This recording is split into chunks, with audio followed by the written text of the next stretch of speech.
Graf. I'm the owner and co-founder of STS company, and the product we're going to demonstrate is called the slipper sock cast. This is a cast that's designed to make a model of the foot to send to labs that will make custom orthotics, mostly functional orthotics, but also accommodative orthotics. This replaces plaster. It's cleaner, it's faster, and it's just as accurate. The product that I'm going to demonstrate is called the slipper sock. It comes in 4 different sizes, and this is the way it is applied. Okay. The foot is placed on a supportive platform. The product comes with a plastic baggie which slips over the foot. It also comes with what we call a slipper clip, which is designed to act as a tensioning device similar to like a Mary Jane shoe strap, so you get a very good arch conformity. And the way the product works is, it comes in a pouch, has the size on it which is appropriate for the gender as well as the shoe size of that particular individual. You open it up, you take out one of the socks. There are 2 socks per pouch, and you unwrap it. It has like a fruit roll on it.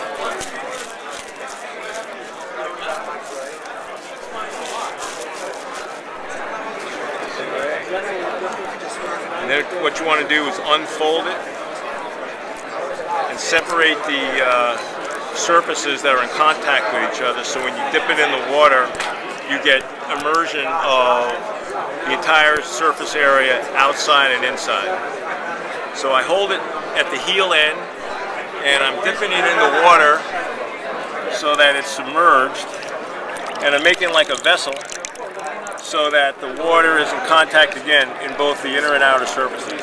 Then I gently squeeze the excess water out so it's not bone dry, but it's not dripping wet. I take the sock and I take the toe end, which has this stitch line on it, and I take my middle fingers and gently stretch that out.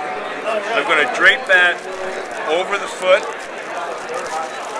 and then pull it up nice and high behind the heel. You see this? You want to make that nice and high. Make sure that the stitch line is on the center of the toes. And then I'm going to take my clip, I'm going to hold it in both fingers, just like this. And I'm going to grab the medial arch first on this side. I'm going to pull it up about 1 inch or so that there's no bagginess in the arch area. And holding it in that position, bring it around the lateral side, hook it up here, make sure you got a nice, good, secure anchorage, and then gently let go. Now that the sock is in position, I'm going to pull back up on the heel again, and I'm going to wet my gloves. This is still a little bit tacky, still a little bit tacky, so I'm going to wet my gloves and put a thin layer of water all around the outside. Alternatively, you can have a little spray bottle and you can spray it. Again, all you need is the thin layer of water to help activate the resin. The cure time for this product is about 2.5 to 3.5 minutes, depending upon the water temperature that you use. The hotter the water, the faster it's going to set. So room temperature water, it's about 2.5 to 3 minutes. So at this point, I'm just simply molding the sock to the foot, make sure I get all the wrinkles out. And you don't have to put the foot in neutral suspension right away. What I'm doing as I mold it is I'm feeling the exotherm, the heat that's created during the curing process. And I'm waiting for the point where the temperature begins to level out, where it no longer rises. At that point, where the temperature levels out, it tells me I've got about 30 seconds left of working time where this cast is still moldable. And what I'll do at that point is take my cast and I'll hold the foot in neutral suspension. Now this varies depending upon the way you were trained. You know, basically what I'm doing is I'm putting the rear foot in neutral position and I'm pronating or everting the forefoot by dorsiflexing the 4th and 5th metatarsal heads just to resistance. If you want, you can reach over and plantar flex the 1st metatarsal neck to get rid of any supinatus that may be in there. This is totally up to you, and it's based on your training and your preference, just as you would with plaster. So right now, I'm just about ready to take this off. You can tap it if it feels rigid or solid, just like you would with plaster. What you want to do is grab the clips, gently twist it, pull it off.